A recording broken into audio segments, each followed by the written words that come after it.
السلام علیکم الحمدللہ والصلاة والسلام علی رسول اللہ اما بعد وقال النبی صلی اللہ علیہ وسلم۔ معزز سامعین، اللہ کے نبی علیہ الصلاۃ والسلام نے فرمایا، جو شخص اس وظیفے کو پڑھتا ہے یا یہ وظیفہ کرتا ہے تو اس کے سارے گناہوں کو معاف کر دیا جاتا ہے۔ نبی علیہ الصلاۃ والسلام نے فرمایا کہ جو شخص نماز کے بعد سبحان اللہ 33 مرتبہ، الحمدللہ 33 مرتبہ، اللہ اکبر 34 مرتبہ پڑھتا ہے تو پھر نبی علیہ الصلاۃ والسلام فرماتے ہیں کہ یہ کلمات پڑھنے کی وجہ سے انسان کے گناہ اگر سمندر کی جاگ کے برابر بھی ہوتے ہیں تو اللہ رب العالمین اس کے گناہوں کو معاف کر دیتے ہیں۔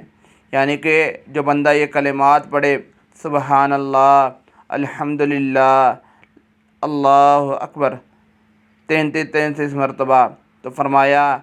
اللہ اکبر پڑھنے کے بعد آخر پہ کہے لا الہ الا اللہ، تو فرمایا اگر اس کے گناہ سمندر کی جاگ کے برابر بھی ہوں گے تو معاف کر دیے جائیں گے، یعنی کہ اس کے سارے گناہوں کو معاف کر دیا جائے گا۔ تو صحابہ کرام نے سوال کیا،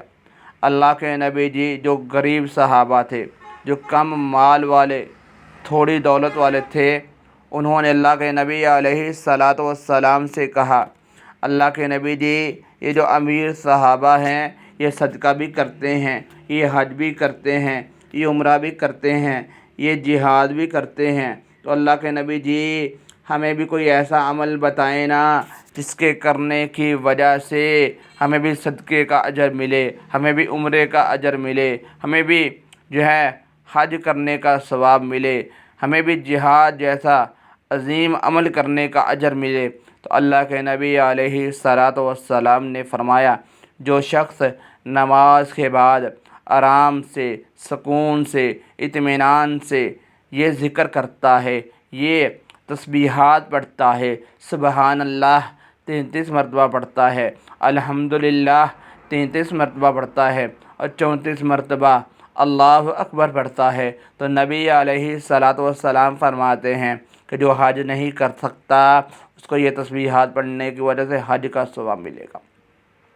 جو عمرہ نہیں کر سکتا یہ تسبیحات پڑھنے کی وجہ سے عمرہ کرنے کا ثواب اس کو ملے گا، جو صدقہ نہیں کر سکتا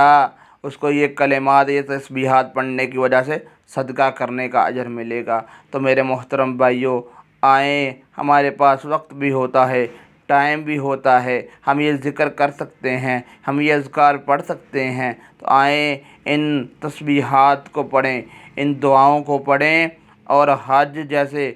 عظیم جو ہے عمل کو پائیں، یعنی کہ حج کا اجر پائیں، عمرہ کرنے کا ثواب پائیں، صدقہ کرنے کا اجر پائیں۔ آئیں میرے محترم بھائیوں، ہم نبی علیہ الصلاۃ والسلام کے فرمان کے اوپر عمل کر کے حج، عمرے اور صدقہ کرنے کا اجر پائیں، تاکہ ہمارا رب ہمارے بھی سارے گناہوں کو معاف کر دے، ہمیں بھی بخش دے۔